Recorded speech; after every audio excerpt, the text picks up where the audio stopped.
Donc bienvenue à cette petite conférence. Petite, pour ceux qui me connaissent, je suis un peu bavard, mais bon, je suis né comme ça. Je vais vous faire un petit speech sur les IA, comment exploiter les IA, mais pas juste faire du contenu lambda comme tout le monde, mais plutôt les manipuler les IA, en faire ce que vous en voulez pour que vos concurrents exploitent les failles que vous avez pour vous-même inclus dans les IA. Et en même temps, je vais vous amener pas mal de cas d'école que vous allez pouvoir récupérer, utiliser par vous-même. J'ai déposé plein de sites et de domaines exprès pour ça, pour que vous puissiez les exploiter, qui va permettre de découvrir sur toutes les rumeurs sur le Black Hat ce qui est faisable ou pas faisable. Parce que dans les réseaux sociaux, on entend tout, ça c'est bien, ça c'est pas bien, ça Google pénalise, ça c'est pas pénalisé, etc. Donc, dans la stratégie que je vais vous montrer, on va faire de l'IA, du Black Hat et un mélange un peu de tout. Pour commencer, j'aimerais savoir, qui me connaît ici? Vous pouvez lever la main? Oh, je commence à être connu, merde, je suis un vrai dinosaure. Donc, pour ceux qui ne me connaissent pas, j'ai ouvert ma première boîte, c'était en 99, ouais, c'est ça. J'ai Bac-3, je suis un vrai cancre, j'ai aucun niveau, aucun cours d'informatique. Par contre, à l'époque, je m'étais lancé sur le web en me disant je bossais quelques heures, comme ça je vais faire de la thune facile et me reposer. Bon, on est plus de 20 ans plus tard et je travaille toujours 7-7, mais j'adore toujours mon boulot. Qu'est-ce qu'il y a à dire? J'ai fait la plupart des concours SEO nationaux et internationaux, toujours fini premier, troisième. Je possède le plus gros PBN d'Europe, minimum 200 000 sites, voire plus. Maintenant, on n'annonce plus trop nos chiffres. Peut-être plus gros mondial, mais il n'y a plus de référentiel. Ah, ben, il y a un retour là, parfait.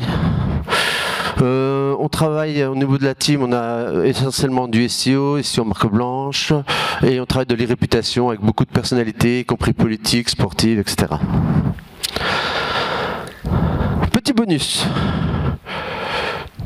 Pendant la présentation, tous ceux qui vont faire une petite photo et qui mentionneront le SEO Camp et moi-même sur les réseaux sociaux, vous gagnez un backlink gratuit. Et exceptionnellement, aujourd'hui, ma compagne n'ayant pas pu venir, parce qu'elle ne parle pas français, et puis bon, voilà, je vais être importante pour les yeux de ma muse. Si jamais en plus je suis sexy sur la photo, vous avez 3 backlinks. Donc vous cachez le ventre, s'il vous plaît, vous essayez de couper... et vous faites déjà les photos. Et bien sûr, bien mettre le hashtag du SEO Campus. Bref, allez, on attaque. Pourquoi est-ce que je viens vous sensibiliser sur l'influence des IA? Parce que la plupart d'entre nous, on utilise juste les IA et on assume ce que les LLM vont nous retourner. Mais moi, en fait, je suis un peu Black Hat, je pense que vous avez dû le comprendre. Mon but, c'est de comprendre comment, moi, tout seul, je peux influencer quelques IA. Donc, on va dire, par exemple, OpenAI, Gemini, enfin, on va pas faire toute la liste, Perplexity, DeepAI, etc. Parce qu'après, les CEO, eux, ils vont utiliser ces IA. Donc, quand ils vont générer du contenu ou de l'information, ils vont prendre en compte ce que moi, j'ai initié dans les IA. Et donc, quand ils vont publier leur contenu, ça va impacter Google, qui, après, forcément, va impacter tous les utilisateurs. Donc l'avantage d'être au sommet, c'est que vous pouvez vraiment influencer les IA pour que quand les gens génèrent du contenu, vous avez les informations que vous avez présélectionnées. Une question bête, du genre, si vous voulez que la meilleure pizzeria de Versailles, c'est telle pizzeria, si en amont vous l'avez travaillé, tous ceux qui ont travaillé sur du contenu pizza Versailles, ils vont sortir votre nom de restaurant. Et ça va du coup faire des patterns dans Google. Et donc, automatiquement, le but à la fin, on est tous là pour faire de l'argent. Bref, il faut reprendre tout à la base. Comment fonctionne une IA? En fait, à la base, le principe est la data est récupérée sur le web. Toutes ces datas-là est combinée dans une sorte de base de données. Et sur cette base de données, ils font ce qu'on appelle de l'apprentissage. L'apprentissage, c'est 2 étapes. La première étape, c'est la compréhension du message qui sort de ces datas. Et la deuxième étape, c'est toute la partie prédictive. Alors, ce qu'on appelle du prédictif, en fait, c'est pas prédire ce que vous avez demandé, c'est prédire au début les lettres et les mots qui se suivent dans une cohérence. C'est-à-dire que, imaginez que vous avez un jeu de dés, vous avez toutes les lettres de l'alphabet sur les dés, vous le lancez comme ça aléatoirement, ça vous donne des messages qui ne veulent rien dire du tout. Maintenant, imaginez que vous faites le même lancer de dés pendant 200 ans, et bien à un moment donné, vous avez des mots qui apparaissent, des phrases qui peuvent apparaître. Et imaginez que vous avez l'éternité, vous pouvez sortir un roman d'Émile Zola par hasard. Et en fait, tout le principe de la LLM, en fait, c'est de pouvoir prédire que suivant tous ces mots, toutes ces lettres, il y a souvent cette typologie de mots, il va pouvoir définir une idée par rapport à la connaissance qui a été scrapée, et il va savoir qu'il faut écrire tel genre de mots pour avoir telle sémantique, tel message à faire passer. En fait, c'est ça une LLM. Donc, la LLM, après on exporte des résultats qu'on obtient de ce message, qui est basé sur le prompt et les datas externes. C'est-à-dire que donc on a appris à la LLM, donc l'ensemble des datas, on va dire, admettons, on va entraîner sur toutes les chansons d'Edith Piaf, je dis une bêtise. La LLM va apprendre à faire le même rythme, avoir la même typologie de mots, utiliser la même sémantique. Et nous, après, en tant qu'utilisateur, on utilise un prompt dans lequel on va dire je veux que ça parle pas de Paris mais de Marseille, par exemple, et que la ville n'est pas rose, elle est bleue. Et donc, il va réutiliser la surcouche de la LLM avec notre prompt et les datas externes pour faire notre output qu'on a désiré. Donc ça, c'est le fonctionnement de base. Il va falloir voir comment on peut influencer tout ça. Donc, où sont les points que l'on peut interagir sur une LLM? À la base, quand on réfléchit, il n'y a pas de point d'interaction. Il y a de l'apprentissage en amont et c'est tout. C'est totalement faux. La LLM, donc, est la base de connaissances qui est fournie à l'IA. Ce qu'on appelle l'IA, c'est pas une personnalité, c'est juste un algorithme. D'accord? Qui est fourni donc par des bots qui ont scrappé les datas sur le web. Ça, on a bien compris à la base. De l'autre côté, on a l'utilisateur qui va envoyer des instructions avec un pattern d'information à l'IA, ce qu'on appelle le prompt. Le prompt va générer du contenu qui est renvoyé à l'utilisateur, qui cet utilisateur va le republier sur Internet. Donc là, on commence à comprendre rapidement que le fait de l'utiliser de l'IA, on va alimenter l'IA. Donc on peut tout de suite identifier certains points où on va pouvoir interagir pour influencer les IA. Alors, on va parler déjà de la génération de contenu, ce qui va être la base. En génération de contenu, je voulais être très clair, tout le monde dit « Ah, attention, ça peut être pénalisé ». C'est totalement faux. Ce n'est pas parce que c'est un humain ou une IA que vous serez pénalisé. Google accepte le contenu de l'IA, ce qui lui importe, c'est qu'il y ait de l'informatif. Et au contraire, même, je vais aller plus loin, quand on compare du contenu, surtout quand on fait appel, comme beaucoup d'agences font appel à des rédacteurs pas chers, et comme ils sont payés au mot, ils vont rajouter beaucoup de superlatifs et de mots pour rien. Le super méga code promo unique pour le SEO Camp, comme ça ils vont te payer plus cher. Donc on va perdre de l'information. L'IA va à l'opposé, va être plus direct et apporter de l'informatif. Donc en fait, à l'arrivée à deux textes donnés, entre contenu IA et rédacteur pas cher, il vaut mieux privilégier l'IA. Et comme le confirme Google et bouton, voilà, il n'y a aucun souci. Ça c'est sur le développeur, hein, vous pouvez le vérifier vous-même. Google l'affirme eux-mêmes. Vous pouvez utiliser du contenu IA. Arrêtez d'écouter les rumeurs, c'est pas bien, c'est pas bien. Le tout, c'est bien l'utiliser. C'est pas parce que vous avez un marteau que vous êtes forgeron. Il faut apprendre simplement à l'utiliser. Alors, ça avance pas. Voilà. Le prompt. Le prompt. Comment faire de la génération de contenu? Il faut définir un pattern. Alors je reviens sur ce pattern-là, mais juste après, je vais vous expliquer ce que j'appelle un pattern. Et évidemment, si vous avez des questions, n'hésitez pas à lever la main. J'essaie de voir à peu près, mais ça va être bon. Et on va récupérer dans notre prompt, on va récupérer donc le pattern, donc, qui va être la structure du texte que l'on va générer. On va par exemple utiliser Answer de public. Answer de public qui va nous fournir les questions relatives à votre mot-clé principal ou la thématique que vous allez aborder. Par-dessus, ce qui est toujours ingénieux, c'est d'aller scraper les 10 premiers résultats de Google pour avoir encore plus d'informations. Comme ça, on va fournir à la LLM toute la base d'informations. Et c'est important puisque du coup, les informations les plus fraîches vont pouvoir impacter notre prompt. Et bien sûr, on peut utiliser une IA externe qui va définir une structure HN. toutes les headlines. Vous avez bien compris, H1, H2, H3, qui ne sont pas là pour faire du CSS et de la décoration, ils sont là pour définir une structure de texte. H1, librairie, H2, un rayonnage, H3, le nom d'un livre, H4, un chapitre du livre, H5, un paragraphe dans le chapitre du livre, etc. Donc bien respecter ça. Si vous envoyez donc une structure complète, avec votre pattern, le related et les informations fraîches, vous allez obtenir du texte. Donc pourquoi faire ça? Voilà plein de texte. Pourquoi le pattern est si important? C'est ce que j'insiste. Imaginons que je cherche Jaguar dans Google ou dans l'IA. Si je mets ce mot-clé tout seul, vous allez avoir un peu de tout et n'importe quoi. On peut avoir dans le secteur une LLM de la zoologie qui va être interrogée et du coup on va nous parler de l'animal, ça a du sens. Dans le secteur automobile, qui sera donc du secteur automobile, la marque Jaguar, et dans la mythologie. C'est la mythologie aztèque, si je ne me trompe pas. Donc si on pousse à travailler avec les LLM de notre choix, comme on a fait avec notre prompt, on peut obtenir un texte qui va combiner les trois informations. La marque automobile Jaguar s'inspire de l'animal qui a donné son nom, connu pour son élégance, son agilité, blablabla. Et un peu plus bas, tout comme le jaguar jouissait d'un statut vénéré dans la mythologie aztèque en tant que symbole de prouesse et de protection. Donc, en fait, si la requête n'est pas assez précise, vous allez avoir une réponse complètement sujet. Inversement, si vous savez qu'il peut y avoir des erreurs, vous pouvez forcer les LLM à travailler dans les différents niveaux pour sortir un texte qui parle de tout. Alors, je mouline, pourquoi tout ça? Voilà, là je vais vous montrer un cas d'école. Il y en a qui ont déjà utilisé Gemini, j'espère, ici. Oui, 1, 2, 3, 4, 5, 6. Oh, il y a bien 20%. Bon. Je me suis amusé en amont sur Gemini qui est Alan Cladix. Bon, là j'avais fait sur la version en anglais. Donc il me sort voilà, mon panel et tout ça. Mais avec l'influence que j'ai fait, ce qui est marrant, c'est que ça dit comme quoi j'ai confondu la Search Console en 2015. C'est Google qui le dit. Hein.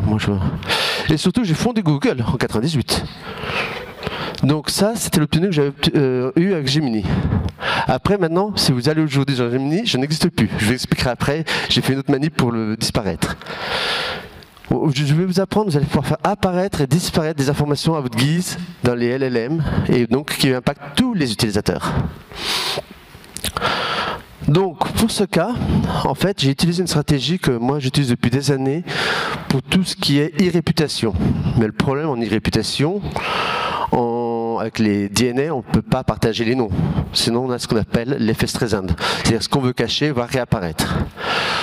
Donc, pour le test que j'ai voulu mener, je suis parti sur ce nom, Faustine Verneuil, qui est un nom qui est sorti de ma tête, qui correspond à un personnage de Sacha Guitry, et aussi le nom d'actrice qui joue dans des films à l'eau de rose, le lundi après-midi à 14h pour le repassage. Donc qui n'a plus aucun impact sur qui que ce soit. Je ne voulais pas impacter les SERP de réelles personnes ou réels utilisateurs, parce que mon but c'est pas de plomber un business. Donc je me suis dit, allez hop, je vais essayer de m'amuser sur un mot-clé à prendre le top 100, c'est-à-dire les 100 premiers résultats. Ne pas laisser de place à qui que ce soit. Allez. Je veux pas. Alors, c'est pas un test de Rorschach. Là, ce que vous voyez, c'est la période du 26 janvier au 1er avril. Chaque ligne correspond à un site, et c'est tout le mouvement des SERP sur les 100 premiers résultats de Google, comment les sites bougent sur Google.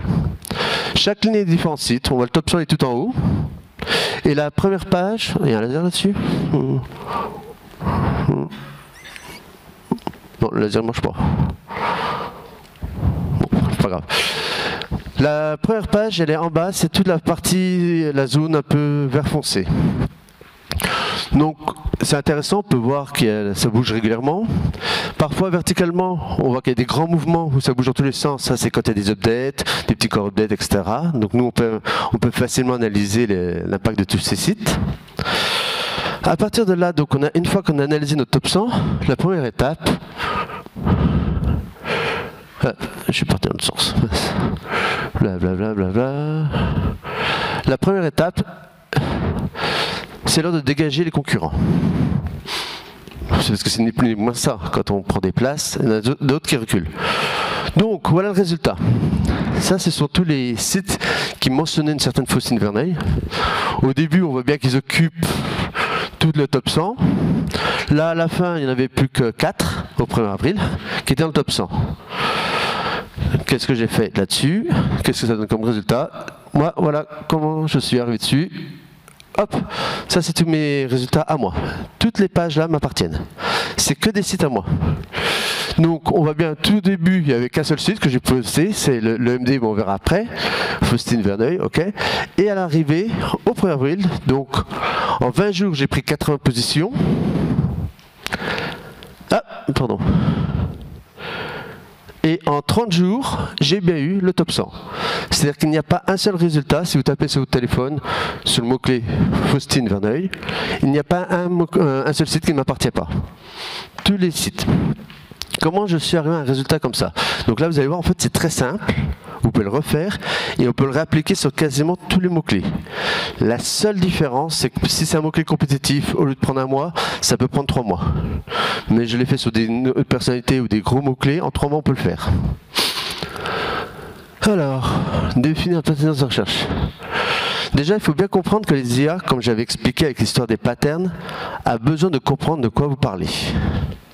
Si on prend le mot Carrefour, est-ce que je parle d'un marque de supermarché ou je parle d'un croisement? Tiger Woods, est-ce que c'est un tigre dans la forêt ou un golfeur? Jaguar, bon, bah, je vous en ai parlé avant. Paris, ça tombe bien, Paris, voilà, c'est un pari en ligne, quoi. Ah non, ou Paris, bon, il y a beaucoup de paris. Le plus drôle, c'est même en français, on peut voir comment remercier quelqu'un. C'est pour lui dire merci ou pour le virer? Donc toutes ces requêtes peuvent être très problématiques pour tout ce qui est LLM. Donc comment les LLM vont réagir à ce type de requêtes? En fait, ils vont, première étape, vont se baser sur votre historique de recherche. Donc quand vous êtes connecté, avec l'historique de recherche, si vous avez tendance à parler de Versailles, Paris, la Seine, bon bah Paris, c'est que c'est des réponses par rapport à la ville. Si par contre je suis passionné de zoologie, il va me sortir des animaux pour Jaguar, etc., etc. Si je suis RH, je te doute que remercier, c'est virer, c'est pas pour dire merci.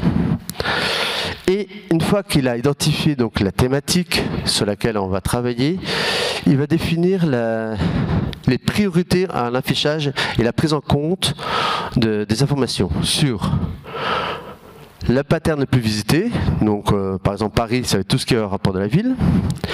Le pattern le plus mentionné, ça sera peut-être Paris et Jeux Olympiques par exemple, donc ça me confirme que ça peut être la ville. Le pattern média, donc qu'est-ce que dans les médias, le mot Paris est associé, ça tombe bien, c'est Jeux Olympiques et c'est la ville. Et le pattern dissonant. Alors le pattern dissonant, c'est un sujet qui ne correspond à aucun des autres patterns pour faire un contre-ordre, un retour différent. Parce que Google veut chercher toujours à vous donner la meilleure information. Donc il estime que c'est Paris la ville, mais il va quand même glisser un Paris gambling dedans. Parce que si jamais il s'était trompé, vous avez quand même la capacité d'aller switcher sur un autre thème. Donc le pattern dissonant va être important parce qu'il va permettre de valider nos mots-clés. Dans le cas de notre Faustine, donc on a créé ce mot-clé-là, on lui a créé un persona, lambda. Donc on l'a créé comme quoi elle était SMO, donc on a utilisé tous les mots-clés qu'on a pu trouver sur le SMO et autour du SMO, donc Facebook, Ads, SEO, Community Manager, blablabla, on a sorti 60 mots-clés. On l'a défini basque, Pays Basque, parce que j'ai vécu 15-16 ans, un truc comme ça au Pays Basque, donc voilà, pour ça, je suis tourisme, plage, Biarritz, Escaleria, qui veut dire Pays Basque en basque. On a défini un secteur bien-être, nature, zen, relax, yoga, hygiène de vie, massage, blablabla. Et donc tout ce qui a un thème sur le sport. En ayant défini, donc grâce à, comme je vous expliquais, avec cancer de public, on a été chercher le related, tous les mots-clés, etc. Après, on a généré donc les fameux prompts qui vont récupérer un mot-clé dans chacun de mes clusters. Par exemple, Faustine Verneuil, Facebook, plage, surf, relax. Un autre article va parler de SEO, tourisme, skating, yoga. Un autre va parler de ads, Biarritz et skating, nourriture. Voilà. En fait, pourquoi on fait ça? C'est qu'on va forcer à créer beaucoup d'articles qui ne vont pas être similaires de par leur contenu, mais qui vont avoir en fait globalement un pattern commun de SMO Pays Basque, sport et bien-être, et que Google, dans son analyse, va tout réunir et va clusteriser toutes ces pages pour être le pattern principal qui définit Faustine Verneuil. Donc à partir de là, dès qu'il va retrouver un nouvel article, en scrapant pour alimenter ses LLM, il va se dire oui, c'est Faustine Verneuil, c'est du complément d'information à la persona, ou au mot-clé, comme on veut. Ah, trompé de touche. Désolé, toc toc toc. Et en plus je suis bien. Donc une fois qu'on a sorti ces patterns, on a balancé donc tout ça dans les prompts, comme je vous expliquais, avec des HN et tout le Bataclan. Et on a publié une centaine d'articles en 30 jours. Voilà, c'est ça, tous les articles. Donc, si on, je ne sais pas si vous arrivez à lire, mais vous allez voir, Faustine Verneuil plongée dans la lumière du surf, de l'univers, pardon, du surf basque grâce à une experte en réseaux sociaux. 501 mots, etc. Bon. Mais si on regarde dedans, vous allez trouver From Dream to Reality, Faustine Verneuil's Extraordinary Path to Success. On va voir aussi de l'anglais. Pourquoi? Parce qu'on va rajouter une surcouche en jouant avec les langues. Vous allez voir vite l'importance. Mais globalement, vous avez donc là-dessus, de toute façon, les slides vont être donnés après à disposition. Vous pouvez regarder pour vous-même. Vous avez toutes les dates de publication, heure, minute, tous les articles, vous pouvez les consulter. Ils sont là pour créer un pattern répétitif. Le jeu de langue. Pourquoi j'ai parlé de l'anglais? En fait, il est très important de avoir une vision plus large. Oui, on est fiers des Français. Enfin, moi, je ne suis pas trop français, mais bon, plus maintenant. Bref, le jeu de langue est très important dans le sens où on a bien défini un contenu qui est d'un trop commun. Ça, jusque-là, on a bien compris. Si jamais on cherche une information en française, par exemple dans le cas là, qu'est-ce qu'une requête? Gemini, le mot requête a plusieurs sens, blablabla. En droit, une requête est une demande formelle. En informatique, une commande à envoyer à un serveur. De la vie quotidienne, blablabla. Ok. Si je prends la même requête en anglais, what is a request? Là, il va me parler d'un sujet complètement différent, qui n'a rien à voir avec le français. Parce que dans les langues, les mots peuvent différer et les sources vont impacter. Vont impacter jusqu'à quel point? Ben dans le cas de Marine Vercher, elle est là, Marine?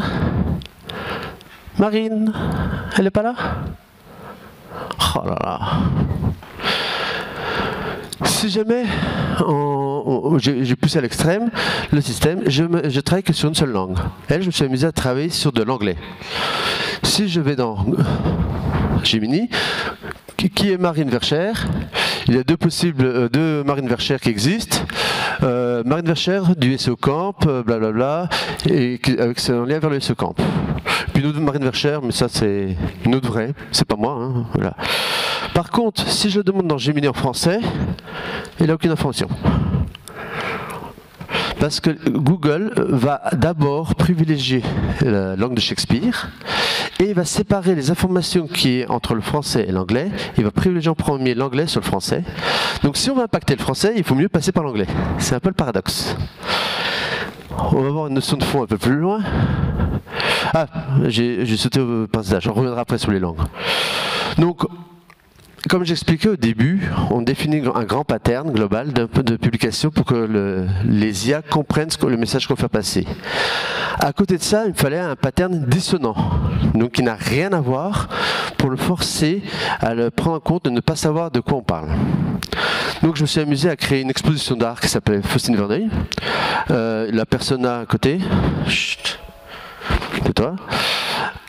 J'ai créé une boutique en ligne à côté qui s'appelle Faustine Verneuil, une marque de chips. Alors, ne me demandez pas pourquoi, c'était un soir, voilà, j'avais une envie de faire une marque de chips. Une ville imaginaire dans World of Warcraft.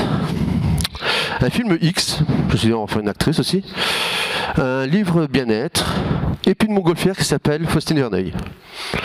Comme ça, j'étais sûr que ces contenus allaient automatiquement être totalement dissonants avec mon pattern global et on l'a publié sur d'autres sites, mais à raison de 1 ou 2 articles dans chaque dissonance, pas plus.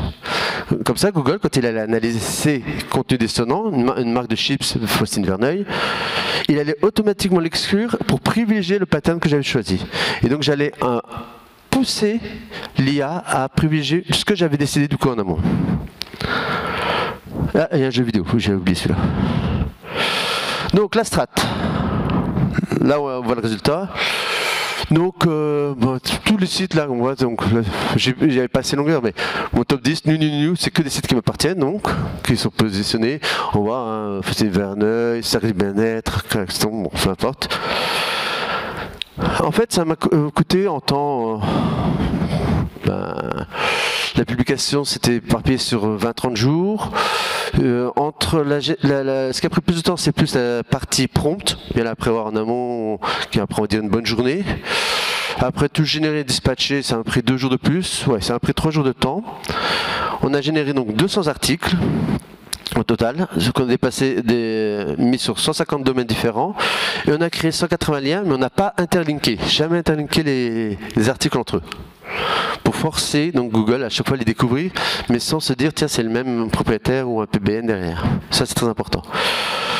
Et on a à côté donc j'ai rajouté des petits trucs fun qu'on va voir un à un par la suite, donc l'impact de l'EMD, du contenu, du winding, du clocking, de Chrome comme spyware et du hacking. Bon, ça on verra après, c'est un peu plus de fun. Donc avec 200 articles, on récupère le top 100 d'un mot-clé. Vous voyez, c'est pas si exceptionnel en fait, si vous y réfléchissez bien, c'est pas compliqué. Et j'ai été sur des mots-clés beaucoup plus violents, j'en montrerai plus tard peut-être. Maximum 300 dispatchés sur 3 mois et j'arrive à obtenir à peu près le même résultat. Il n'y a pas de notion de métriques, je tiens très important. Les sites c'est du TF0, TF20, c'est du random. Je n'ai rien à péter les métriques. Alors, les différents sites qu'on a mis en place dedans. La première, alors ne me demandez pas en design, je ne suis pas designer, moi je m'en fous, c'est l'IA qui génère tout. C'est l'EMD. Donc, un EMD, l'exact match domain, c'est exactement la requête utilisateur. Comme par hasard, bien sûr, très rapidement, c'est celui qu'on a vu dans le graphe qui était tout de suite premier, dès la première page. Donc, il a pris directement. Donc, hop. Le contenu a été généré par l'IA complètement, en français, en anglais, et c'est tout, on a laissé rouler tout seul. Et on a fait un linkage du linking interne, c'est-à-dire que dès qu'il y avait un mot Faustine Verneuil et SMO, il va l'amener sur l'article qui parlait de SMO. Dès que sur la page SMO, il y avait Faustine Verneuil Pays Basque, qui détectait, il faisait une encre qui renvoyait sur la page Faustine Verneuil Pays Basque. C'est pas vraiment de l'IA, c'est plus des regex, mais... Et donc ouais, il a pris très violemment. J'ai des liens qui viennent de partout, pas que moi. Je pense que je sais pas pourquoi ils apparaissent, c'est tant mieux, je peux me peindre. Taux d'indexation 100% du site en quelques jours. Ça c'est bien. Deuxième site, là c'est pour répondre à tous ceux qui parlent du contenu IA. Donc tous les domaines là sont disponibles, vous pouvez les utiliser, les regarder par vous-même et analyser du coup pour faire votre propre idée. Donc là ce site là c'est AI-content-for-SEO.com. Là on a mis en place un système d'AI qui génère lui-même ses prompts et qui publie un article tous les jours. Mais on l'a laissé complètement champ libre. On s'occupe pas de lui. Depuis c'était 20 janvier je crois. On l'a laissé libre et j'ai même pas consulté depuis le site. Il se débrouille. Bah écoute, à l'arrivée, il s'indexe à 100%. Il a été pris et il a fait 2-3 liens vers Faustine et c'est monté direct. Et il apparaît, je crois, il est 11e sur le mot-clé Faustine Verneuil. On l'a pas linké du tout ce site-là en plus. Un autre test. Un site écrit totalement en windings.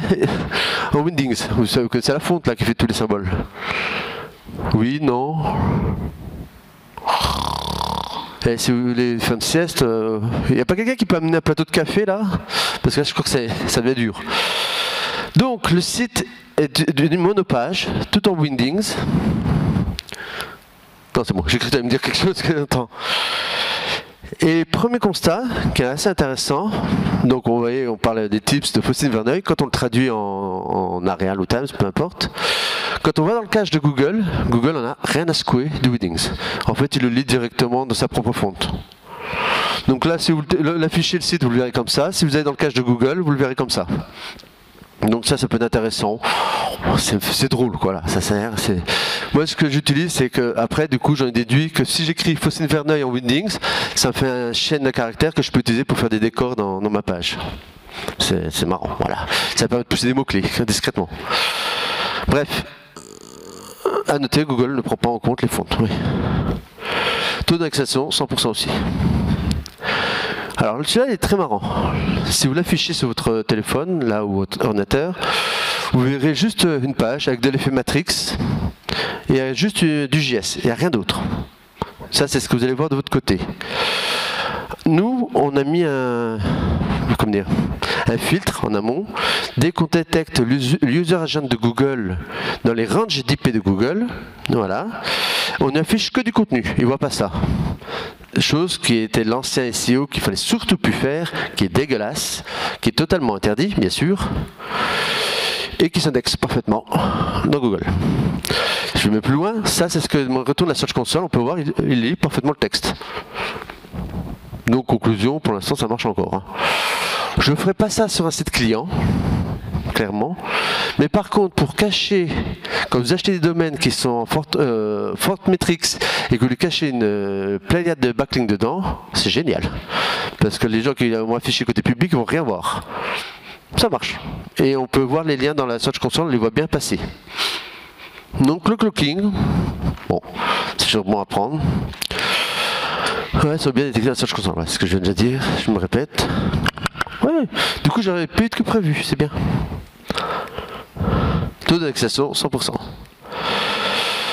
Alors, ça, c'était, pour ceux qui suivent des fois mes confs, ça fait quelques années que j'explique que je suis persuadé que Chrome est un spyware. C'est pour ça que Google a fait ce navigateur gratuitement. Parce que moi je me mets à la place de Google, scraper le web, et puis en plus prendre en compte la navigation utilisateur, c'est un gros coût. Si je peux utiliser tous les gens qui utilisent leur Chrome pour aller visiter une nouvelle page et me renvoyer l'information, ça me ferait des grosses économies. Donc utiliser Chrome comme un spyware serait une très bonne solution en tant que gros groupe. Ça vous coûte rien, j'utilise votre processeur et moi ça m'économise mes ressources. Donc là on a fait un site, ischromespyware.com. Donc là c'est l'inverse. Si vous allez avec n'importe quel navigateur, vous avez juste une page blanche. Si vous allez avec Chrome, vous avez le contenu qui apparaît. D'accord? Donc j'ai complètement inversé la donne. Et bien sûr, si jamais c'est une IP de Google, je lui affiche une page blanche aussi. Donc en théorie, ça ne devrait pas passer du tout. Il est indexé dans Google. Et quand on regarde la Search Console, il a bien trouvé le contenu. Donc, qu'est-ce qu'on peut en déduire?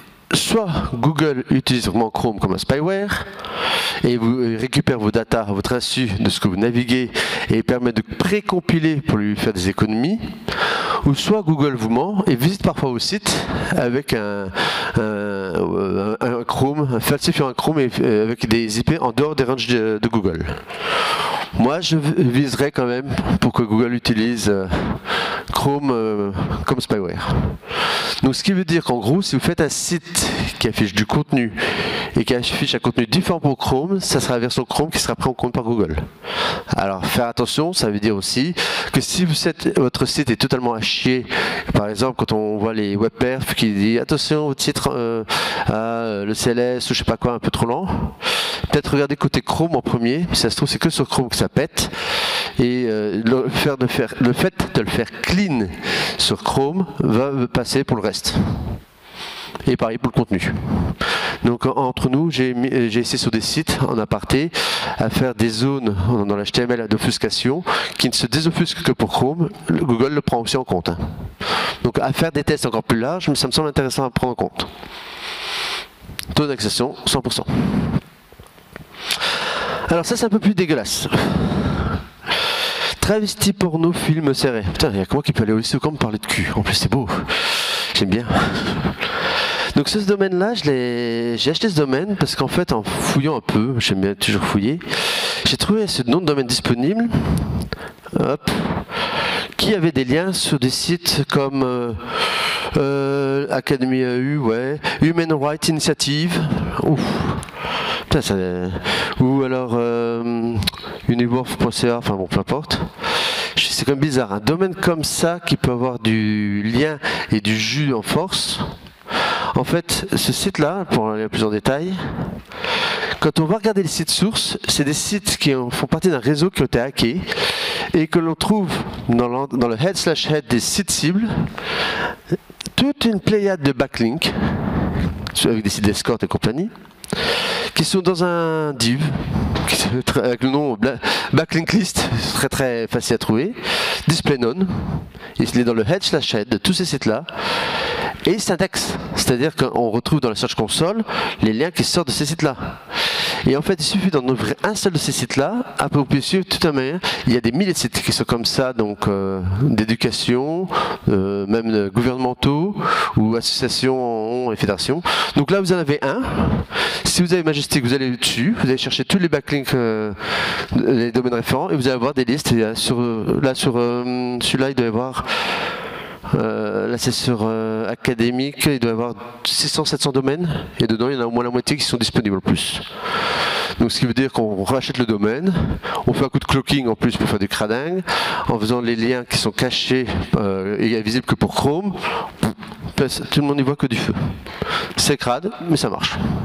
Bien sûr, pas sur un site client. Je vais repréciser, on va faire un peu... Rank by ping. Alors...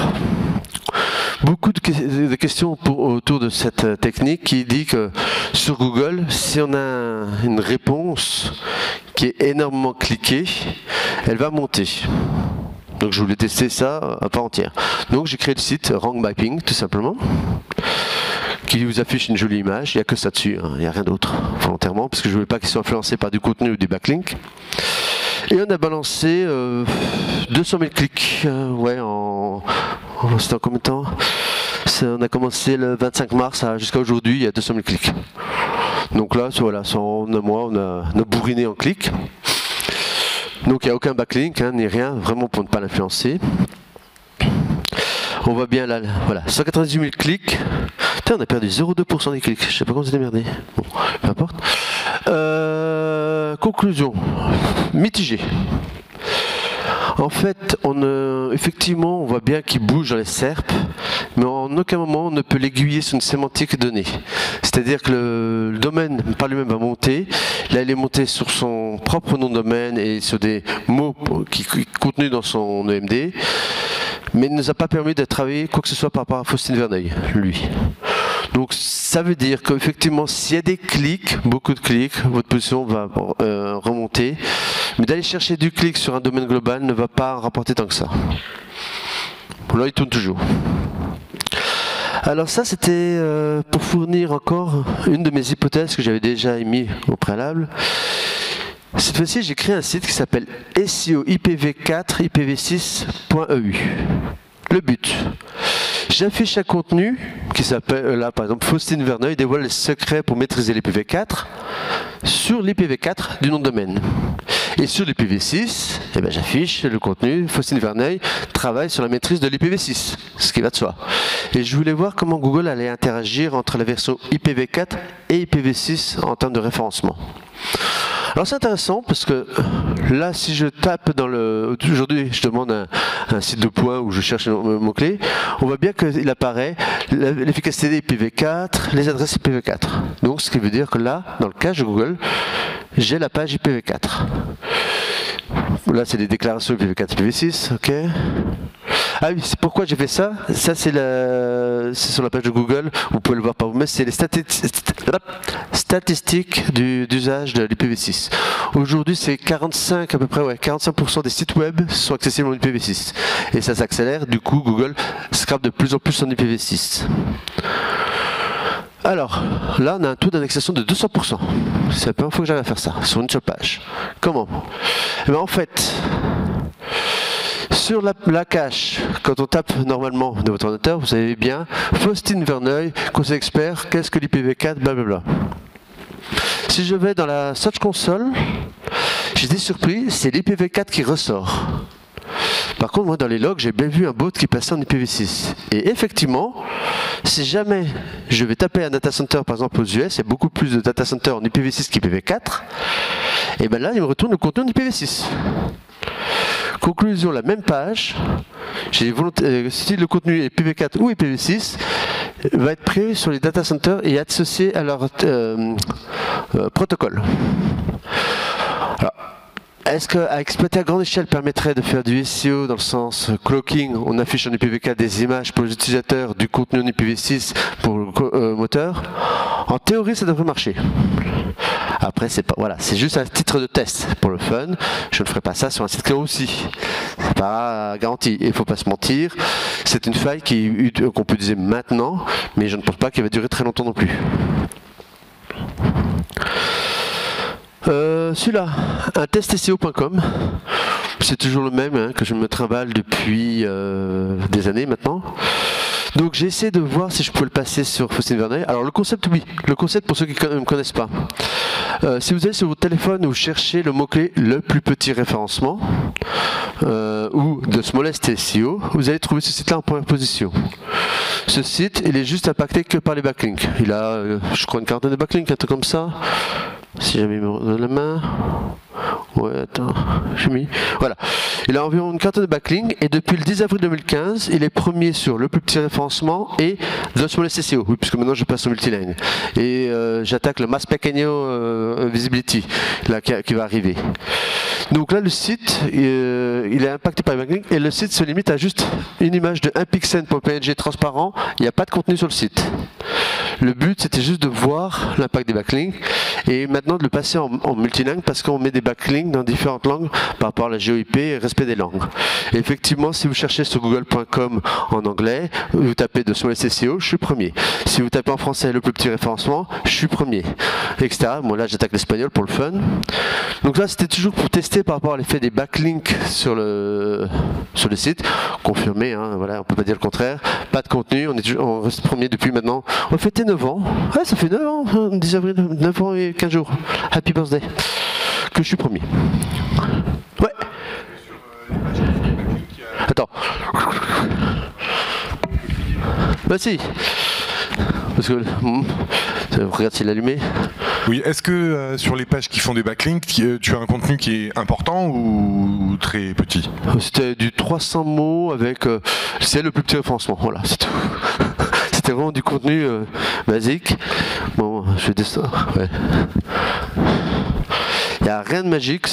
Après, il ne faut pas se mentir, c'est pas des requêtes qui ont de forte volumétrie de recherche. Donc, qui dit pas de forte volumétrie de recherche, dit pas de filtre violent qui va censurer le taux de suroptimisation. Que j'explique. Ça, c'est mon avis personnel. Ne prenez pas ça comme une règle. Mais j'ai remarqué que plus en SEA, les bytes sont très chers sur un mot-clé que vous achetez, plus les filtres de suroptimisation sont bas.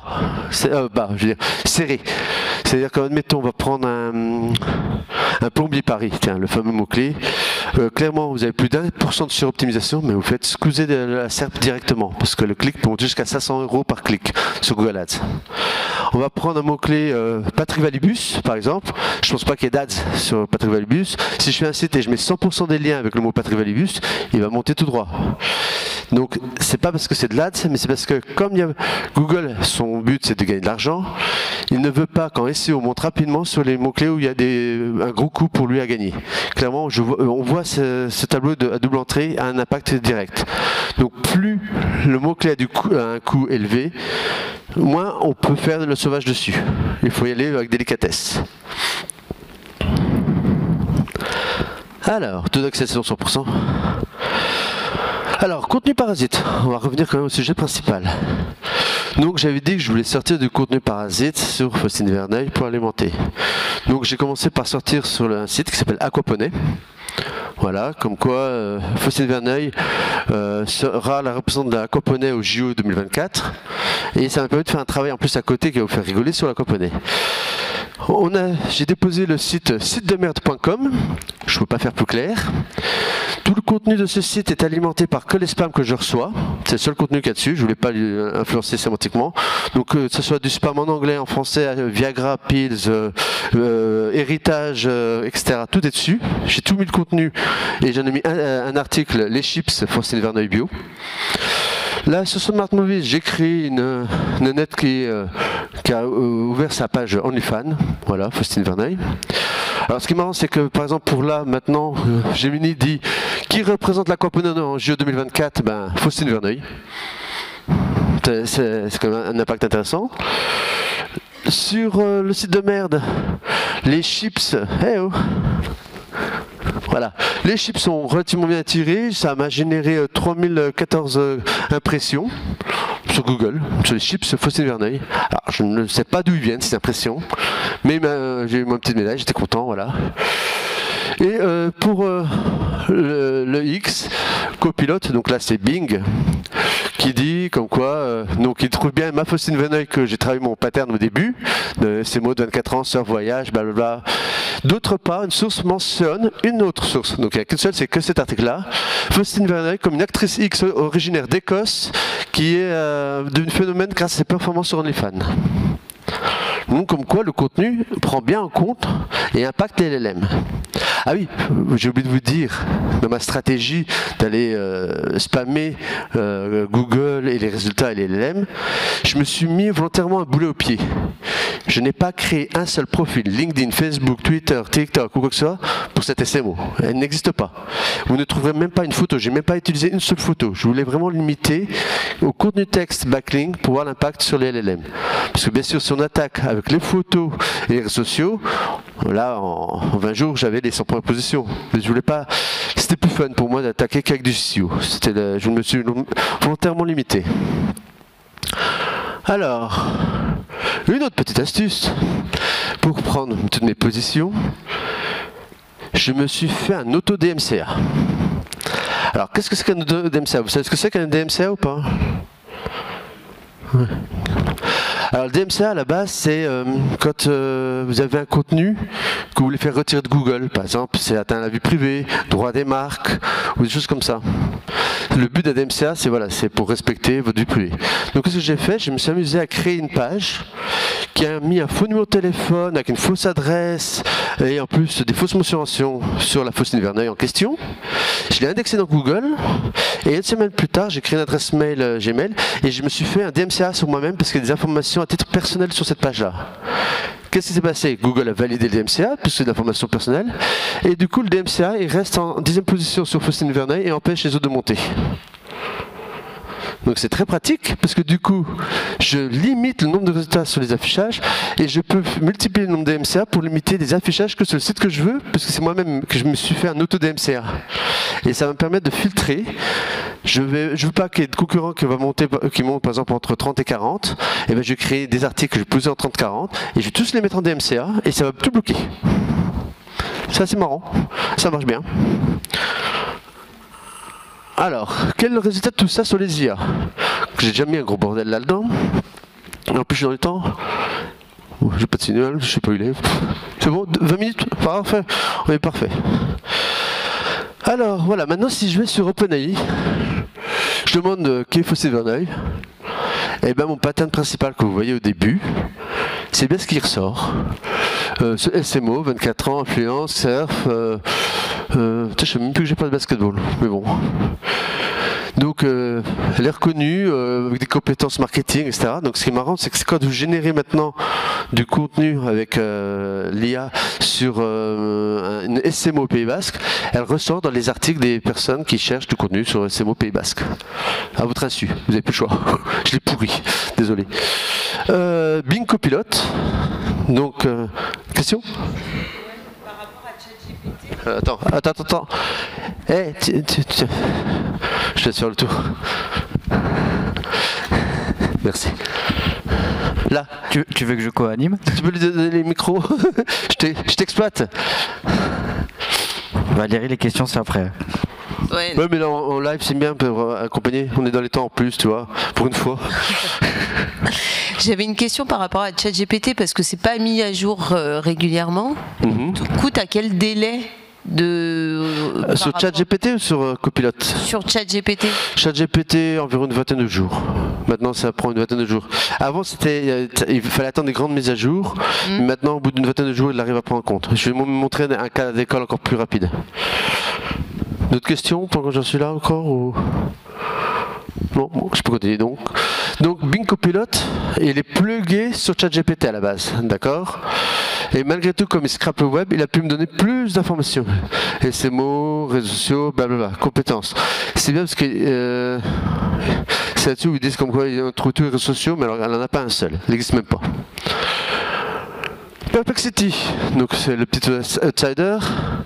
Pareil, donc j'impacte bien les différents LM parce que avant on avait ChatGPT et Bing qui sont plus ou moins reliés, il faut impacter aussi les autres LM. Donc notre LM, Perplexity qui travaille dans son coin, est bien impacté par mon résultat. On retrouve tout mon pattern que j'avais mis au départ.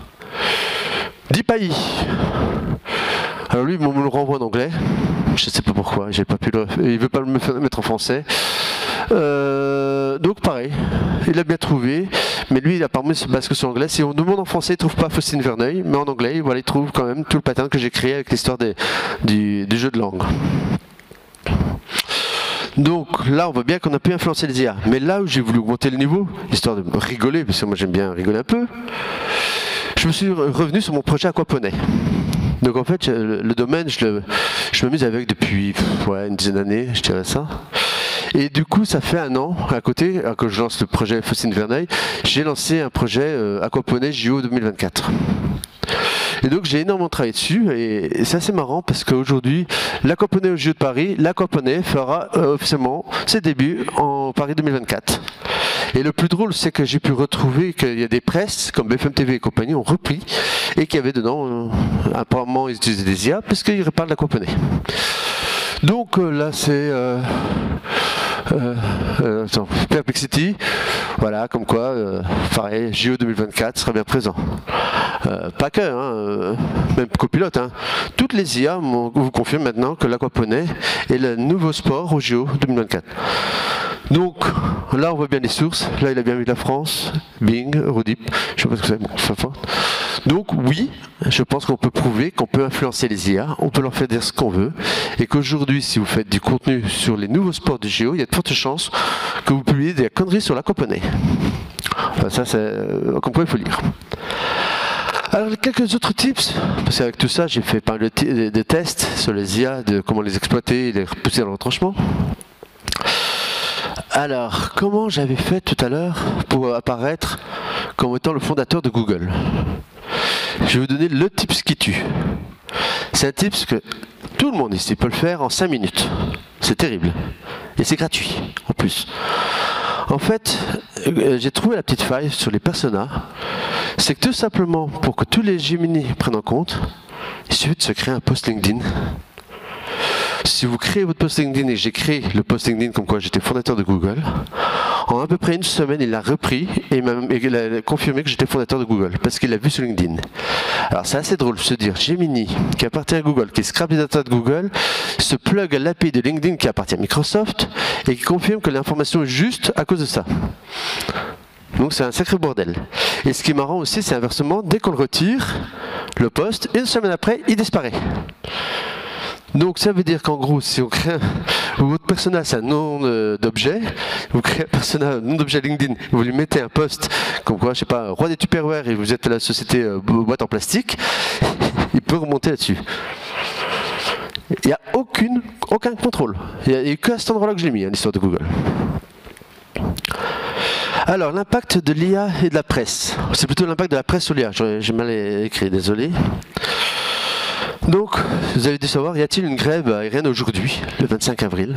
Je pense que vous avez entendu parler. Donc là, il disait qu'il y a une grève... non, il n'y a pas de grève de contrôle aérien aujourd'hui, le 25 avril, c'est aujourd'hui. Et en fait, j'ai fait des tests, mais quand on regarde, là c'est la même question. Et là, attention, grève des contrôleurs aériens en France, jeudi 25 avril. Qu'est-ce qui s'est passé entre les deux, en fait? En fait, il s'est passé même pas une heure. C'est simplement l'apparition de l'information dans la presse.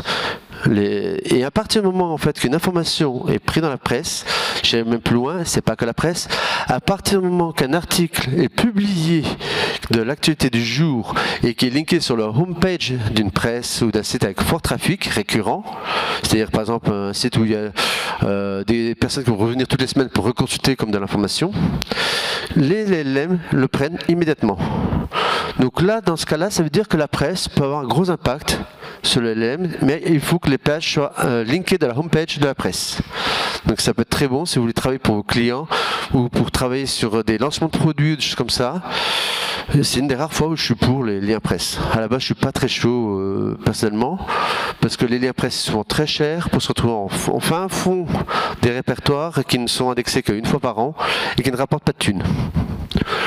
Voir certaines presses, je ne citerai pas de nom, qui mettent en no-index tous les répertoires. Mais bon, ça c'est autre chose. Donc, la presse, oui, ça peut être utile. Une question, Alan? Ouais. Donc c'est pas Faustine qui... Non, là c'est pas Faustine. Non, c'est à côté. Pour toi, c'est pas Faustine. Il y a Wikipédia. D'après vous, est-ce que Wikipédia impacte les IA? Putain, vous êtes timide ou endormi, bordel? Ah, oui. Oui, oui, oui. Oui, l'IA impacte directement les IA. Mais, avec un petit détail. Déjà, quand on demande... en ce qui concerne la langue, j'utilise principalement l'anglais pour accéder à traiter les informations de Wikipédia. Tiens, c'est pas ce que j'avais déjà vu d'avant pour l'histoire des langues? Alors on va chercher un peu plus loin. Et effectivement, si jamais il y a une page de contenu sur Wikipédia en anglais qui est bien remplie, elle va être privilégiée et ne va même pas les switcher, visiter sur d'autres langues. Ce qui veut dire que par exemple, si je cherche des trucs comme... Là c'est les sources, hein, j'affiche pas les articles de Gemini, mais là j'ai demandé visite touristique groupe à Paris. Vous voyez, en.wikipedia.org Eiffel Tower. Moi j'habite à Prague, j'ai cherché, pareil, mais Charles Bridge, on voit bien que l'image est prise de en.wikipedia. Donc on revient à ce que j'expliquais au début, l'impact des langues, et de jouer avec l'anglais pour impacter le français. Il faut, que ce soit Wikipédia ou sur votre site, donner de l'information anglaise va aider. Et si vous parlez d'une marque célèbre ou d'un contenu célèbre, regardez la page Wikipédia correspondant en anglais et alimentez cette page-là, elle aura plus d'impact que d'écrire sur le Wikipédia, le fr.wikipedia. Donc oui, c'est un impact, mais privilégiez l'anglais encore une fois. Après, c'est pas dit dans les prochains mois il évolue, comme il le dit au-dessus. Hein. Cependant, je peux accéder aux versions Wikipédia d'autres langues, telles que français, espagnol, allemand. Alors, dans les cas où effectivement je cherche SEO Camp Versailles, il n'y a pas de page Wikipédia en anglais là-dessus, enfin pas que je sache. Il va chercher par défaut le FR Wikipédia et le cas échéant du contenu français sur SEO Camp Versailles. Donc si jamais par restriction il ne trouve pas en anglais, effectivement il va se diriger vers le français. Mais si vous pouvez, pensez en anglais en premier, parce que peu importe ce qui va être écrit en français, la prédominance sera donnée en anglais et retraduit. DMCA RGPD, putain j'aime bien moi, j'adore chercher la merde. Ça c'est un autre truc qui est génial. Le DMCA, mais moi c'est mon arme, je sais pas. C'était contre les SEO, moi j'en ai fait mon arme, mais perso. Alors le DMCA RGPD avec les IA maintenant. Ah ouais, parce que quand on prend une recherche, qui est l'honneur de Vinci, là vous avez 3 petits points. Signaler un problème juridique. Alors à quoi ça sert? Pourquoi on peut faire ça? En fait, sur Gemini, quand vous avez cliqué là-dessus, ça vous amène sur cette page-là, où vous pouvez dénoncer, sélectionner notre pseudo dans la liste, Gemini, vous voyez, j'ai bien écrit au-dessus. Sélectionner un motif pourquoi vous signalez un contenu, copyright, machin, ou info personnelle, etc. Alors pourquoi moi j'aime bien ça et que ça m'amuse, c'est que c'est pour ça que si vous cherchez... Ah oui, sachez que si vous êtes... Ah oui, ça c'est très important. Sachez que si vous êtes connecté à votre compte Google, nous pouvons associer votre demande à ce compte. Donc n'utilisez pas votre compte Google. Créez un compte éphémère juste pour cette demande. Et c'est comme ça que je me suis retiré moi-même, je me suis fait RGPD qu'il n'y a plus d'Alan Cadix dans Gemini aujourd'hui. Mais pas que, hein. Je vous laisse, hop. Si vous avez un téléphone et vous avez Gemini devant vous, hein, je me suis amusé hier. Du coup, Al-Qaïda dit que Emmanuel Macron, Donald Trump et Vladimir Poutine n'existent plus. Hein. C'est aujourd'hui. Vous pouvez tester sur Gemini, il n'existe plus. Vous demandez qui est Donald Trump, il ne sait pas. Vous demandez qui est Emmanuel Macron, il ne sait pas. Par contre, vous demandez qui est Brigitte Macron, elle existe. Je l'ai laissé pour faire un test AB. Donc Emmanuel Macron n'existe pas, mais si vous cherchez Brigitte Macron dans Gemini, il va vous dire c'est la femme du président Emmanuel Macron, quand même. C'est à ce moment que ça apparaît. Donc avec le RGPD, vous pouvez vraiment sélectionner. Et j'en arrive à la conclusion qu'aujourd'hui, le SEO est en train de se tourner. Avant, on était essayé de faire de la visibilité à tout prix. Et on est en train de tout doucement aller dans la voie où on va aller faire de la dissimulation à tout prix pour limiter, pour avoir une vue filtrée. En fait, le SEO est en train d'évoluer. C'est peut-être pas très bon pour Internet, mais bon, à voir pour ça. Alors, bien sûr, j'ai prévu, là, j'ai lancé une démarche de retrait de RGPD, parce que comme je suis propriétaire de la marque Ladix, maintenant, je vais demander à moi-même de m'auto-dé-RGPD. C'est encore un autre jeu, je suis en train de m'amuser. J'ai pas encore eu la réponse, c'est un peu lent chez Google. Hop, hop, hop, hop, allez, avance. Il est où, Monsieur Time? Il est bon, Monsieur Time? Je suis là. C'est bon, toujours T'es dans le timing, il te reste 15 minutes. Bien, et je crois que je suis dans les 4-5 derniers slides, un truc comme ça. C'est beau. Est-ce que tu non. pourras prendre des questions Bien sûr. On a une question qui est associée du coup aux différents sites dont tu parlais tout à l'heure. Positionner 80 à 100 sites sur une requête concurrentielle, ça s'adresse uniquement à des requêtes de niche ou peu concurrentielles du coup, ou c'est quand même... Alors quand c'est concurrentiel, il va falloir vraiment créer un pattern complet. Admettons, alors un truc de fou, je vais m'attaquer au mot-clé casino en ligne plus exactement pour pas avoir le supermarché. Clairement, il va falloir que je crée un pattern, peut-être une recette de quiche Lorraine qui s'appelle casino en ligne, pour fournir plus de contenu que Google ne peut trouver par lui-même en français sur casino en ligne, et que du coup on puisse switcher le pattern sur ce que j'ai choisi pour après refiltrer. Mais là ça demande plus de boulot, mais c'est faisable. Donc en gros c'est une histoire... on parle d'IA, hein, n'oublie pas, on parle pas de SERP. Oui, bien sûr. Donc on parle vraiment d'une notion d'empoisonnement. C'est ça, c'est l'empoisonnement pur. Un petit virus. Alors, là on parle maintenant d'IA, de contenu linking. C'est pas bien de faire confiance en IA, on dit toujours.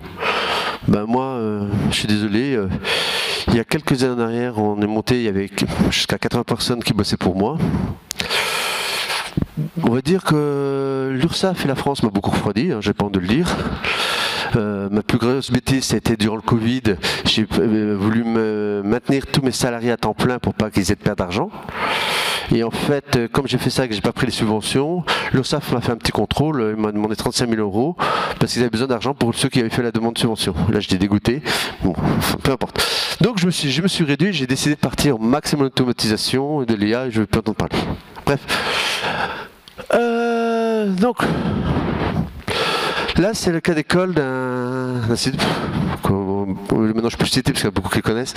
Bis Maquillage, qui est, j'avais maintenu en première position sur le mot-clé maquillage pendant 6-7 ans. Après on l'avait abandonné parce que c'était un mot-clé pour eux qui leur faisait des taux de rebond. Parce qu'eux ils vendent du maquillage pas cher à 1 € et en fait les problèmes c'est que sur le mot-clé maquillage, les gens, il y avait un tiers qui cherchait par exemple du Dior, Guerlain ou je ne sais quoi. Quand ils arrivent sur un site à 1 €, ils partaient. Et il avait un autre tiers, c'était du do-it-yourself, comment se maquiller pour boîte de nuit, pour je sais pas quoi. Donc du coup c'était un mot-clé qui faisait plus du taux de rebond que de l'acquisition. Donc on a abandonné. Et en plus en début d'année, avec les filtres qui ont évolué, on était en grave syrup, du coup on a perdu les positions. Voilà, on voit maquillage, mascara, fond de teint, palette de maquillage, pinceau maquillage et coffret maquillage. Voilà. On voit que sur la première page, il y a quelques mots-clés qui reviennent de temps en temps, mais des fois on voit dans le top 100 là au-dessus, il est dans les choux. Donc j'ai voulu faire une expérience là-dessus. Je me suis amusé, j'ai mis en place voilà, problématique. 87e sur le mot-clé maquillage, avec une syrup à 42% de lien entrant. Donc là, on ne peut pas faire plus crade. On va voir comment on peut réapparaître ça. Donc j'ai mis en place une strat avec l'IA qui va rajouter un lien par mois seulement sur le mot-clé principal, mettre 3 liens non optimisés et rééditer à peu près 20% du bassin de liens antérieur pour le changer par du brand, visiter site ou achat ici, enfin des mots-clés bidons basés sur les métriques et surtout le trafic. Donc j'ai lancé ça sur quelques mois en automatique et il produisait du contenu, il lisait tout seul. Donc on voit le tableau là de droite à gauche de juin à mars. Donc on voit bien au début là que... Alors les mots-clés sont tout à gauche. Hein. Fond de teint par exemple on est à 70%, il y a 56 liens entrants. On arrive ici. Maintenant on est à 14%, on n'a plus que 16 liens. Donc en fait, on a continué à rajouter, je parle de liens optimisés, oui, le pourcentage c'est sur le lien optimisé, exact. Donc on a continué à réduire comme ça, en rajoutant un lien par mois juste pour faire des signes, plus des liens non optimisés, donc un reste de 1 pour 3, donc chaque lien optimisé avec 3 liens non optimisés, et l'IA s'est démerdé tout seul. Quel a été le résultat au bout de 6 mois? Et bien voilà, tous les mots-clés sont en top 3.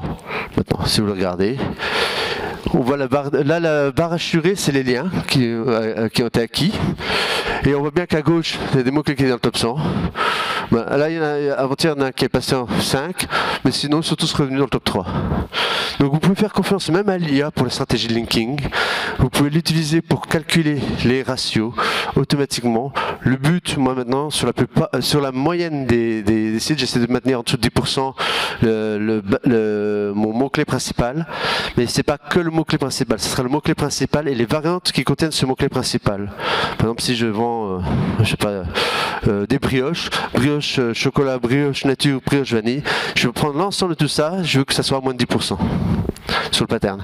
Et je vais le maintenir, et en fait, automatiquement, l'IA m'a fait remonter tout le site et on a récupéré toutes les positions. Et avant-dernière salle, petit effet de bord qui était complètement prévu. Donc j'ai fait des recherches là-dessus. Je sais pas, vous connaissez Akinator ? Oui, il y en a qui disent oui. C'est un jeu qu'on trouve où en gros il y a le génie du web. En plus c'est une création française qui en 10-15 questions trouve la personne à qui vous pensez. Alors ça peut être votre petite sœur à Mia Khalifa, pour ceux qui ne connaissent pas. Vous pouvez trouver, poser des questions et va trouver. Et c'est basé sur une IA aussi. Et du coup, suite au résultat qu'on avait fait avant, j'ai essayé d'aller voir un peu plus loin. Et donc, maintenant j'apparais aussi là-dedans avec ma photo et c'est au camp. Donc, ça veut dire que même sur les jeux qui sont basés sur l'IA, là c'était la conférence, je ne sais plus en quelle année c'était. Déjà, ça fait 2 ans que j'ai pas fait de conf au SEO Camp, donc c'était avant. Donc, on peut même impacter par effet de bord avec les LLM tous les outils et accessoires qui utilisent les IA. Voilà, putain, je suis en heure, oui. Merci beaucoup. Des questions déjà. Alors. Ouais, là-bas. Je vais faire le tour. Bon, pendant que tu fais ça, je vais faire une photo. Ah, déjà une photo. Ça va pas être facile avec la lumière, on va essayer. Merci. Ouais, on va faire après. Tiens, en attendant, levez les bras, s'il vous plaît. Ouais. Merci, encore une. Voilà. Oui, c'est bon la question. Pour la requête poney aquatique. Aquaponey. Aquaponey. Il n'y avait qu'un seul article pour apparaître dans les LLM? Ah non, non. Là, alors pour la partie JO ou pour la partie Faustine? Donc il y a quand même eu un travail pour la sur la partie JO, on a une IA qui écrit tous les 2 jours un article sur les JO, l'intégration aux Jeux Olympiques, qui s'autogénère tout seul. On le laissait se débrouiller et il va lire en fait l'actualité et va intégrer le mot aquaponey et la réinjecte en article. Pour la partie Faustine, il y a un seul article par contre. Oui. Il y a un seul article qui mentionne Faustine Verneuil sur aquaponey, comme quoi elle va représenter l'aquaponey au JO, et c'est repris dans tous les LLM parce qu'on a déjà bien pollué avec le aquaponey dans les LLM. Donc il est déjà devenu de confiance. Okay. Merci. D'autres questions? Là. Bon. Tu utilises quoi comme IA pour la rédaction d'articles? Ouais, OpenAI tout simplement. Okay. En fait, c'est la fainéantise. On avait les comptes bêta avant que ça sorte au public. On avait déjà plugué dessus. On avait fait tout notre système et la flemme en fait de redévelopper. Faut être franc. Autre question? Valérie. Tu parlais des articles de presse. Est-ce que du coup le fait d'avoir des Google G-News, ça va influencer plus vite? En théorie, oui. Ça devrait, vu que, à partir du moment que c'est du G-News, ça devrait influencer une LM rapidement, ouais. Tu peux tester de ton côté si tu as un accès. Tu crées, fais un sujet genre, tiens, Faustine Verneuil, tu tapes. De toute façon, le manuel est pourri, la serre, tu peux faire ce que tu veux. Vaut mieux pas qu'il y ait un enfant qui s'appelle Faustine Verneuil qui apparaisse, parce qu'elle est dans la merde. Valable aussi pour des vidéos, du coup. Hein? C'est valable. Jeux vidéo, oui. En plus, j'ai déjà j'ai créé une ville qui dans World of Warcraft Faustine Verneuil, donc tu peux y aller. D'autres questions? Si vous voulez faire vos tests sur ce mot-clé-là, c'est fait pour. C'est pour ça que j'ai mis tous les domaines en public, pour que chacun puisse s'amuser dessus. Vous n'avez plus rien à craindre maintenant.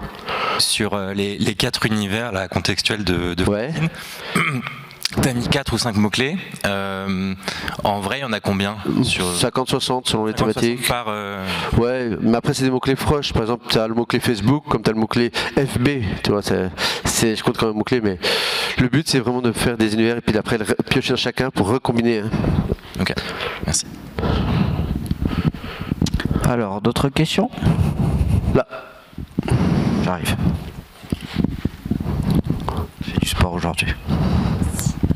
Oui, merci. Est-ce que vous avez déjà eu une action manuelle sur vos sites? À part celle que j'ai faite, non. Ah, d'accord. Non, je m'en suis déjà fait et après les retirer, c'est marrant. Mais non, j'ai jamais eu d'action manuelle. Je peux me dire maintenant un truc, mais prescription, je crois. Je sais pas si vous vous rappelez. Allez, je peux le dire. Je m'en fous, il y a aussi streamé.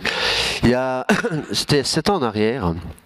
Il y avait une entreprise qui, je ne sais pas le nom de cette entreprise-là, mais qui a dénoncé sur le Google Forum Webmaster un gros réseau de 700-800 sites qui était plutôt dégueulasse, qui avait fait monter, il y avait des liens qui allaient chez Sony, qui allaient chez Symbot, etc. Et qu'il avait déclaré sur le Forum France et le Forum US, et ça avait tellement fait de bruit que c'est monté jusqu'à Mr. Muller himself. Et que lui-même avait après consulté le réseau de sites en disant non, ce n'est pas un PBN, c'est moi le coupable. Voilà. Donc si vous avez une partie, ils sont toujours, mais donc ça marche toujours et il n'y a pas d'action manuelle même quand on fait du salaud. Et après pour retirer en fait, tant pis. Pour retirer une action manuelle, il n'y a rien de mieux que de changer le whois et refaire une déclaration Search Console. Le nouveau propriétaire, c'est pas moi. Hop, ça retire. Vas-y. Du coup, on peut envoyer à John ton selfie. Oui, mais il peut. Attends, c'est en arrière maintenant. Ça a évolué depuis. D'autres questions? Non? Ok. Ah, là-bas. Ah, j'ai pas vu. Est-ce que vous pouvez relever la main? Il y a qui a envoyé des photos de moi là, sur les réseaux sociaux pour ma copine? Il y en a? Hein? Putain, c'est tout. Je me fais chier de venir de Prague prendre une photo. Je l'ai peut-être raté, mais c'était quel domaine qui était remonté sur les mots-clés maquillage? bismaquillage.fr. Ok, merci. Et moi j'ai une question, Alan. Quid de Claude 3 par exemple? Est-ce que tu as fait des tests dessus? Quid de Claude? Ah, Claude? Non, Claude, j'ai pas encore utilisé. Là, je suis en train de regarder plus du côté, je sais pas si vous avez entendu parler, il va y avoir Open ELM, et ouais. C'est plus là-dessus que je suis en train d'axer. L'Open ELM, c'est les nouvelles LM qui commencent à sortir vous pouvez trouver sur GitHub, et qui sont financées par Apple, et qui vont permettre de créer des LLM autonomes qui vont être installés sur des devices, comme un téléphone, tablette, etc. Et en fait, à l'opposé de là où on impacte une LLM globale qui va être à tout le monde, Open ELM va être une LLM installée sur le téléphone. Et donc savoir comment impacter toutes les LLM en même temps, ça m'a l'air plus fun. Mais surtout que ces LLM là vont être personnalisées à vous-même. Et c'est je dis pas de bêtises, 270 millions de 270 millions de paramètres. C'est plus petit que les ChatGPT et compagnie actuelle, mais apparemment qu'elle a l'air puissant et qui ne ferait que quelques mégabytes en plus. Donc à suivre de près. Ouais, en plus ils bossent sur la partie device, ils les ont entraînés. Ouais, ça sera le but, ça va être directement intégré sur ton téléphone, tu auras ta LLM que à toi. Donc ça va être intéressant à voir de ce qu'on peut faire. On a une question en ligne de monsieur Pascal Schmitt qui nous pose cette question-là pour finir. Quelles sont les prestations de h1so.com? Nous on vend du linking, mais je crois qu'on n'a pas le droit de faire de l'autopromo ici. Exactement. Voilà, donc T'as qu'à aller dessus. Voilà. On n'a pas le droit d'auto-promo. C'est 30 balles. Mais c'est 30 balles le lien. Merci beaucoup, Alan. On peut l'applaudir. Merci bien. Et pour une fois, parce que je tenais à le dire, au vu de tout ce que tu as fait pour la communauté, on a le droit au replay. Oui, pour une fois. Attends, tu ne bouges pas bien avec moi.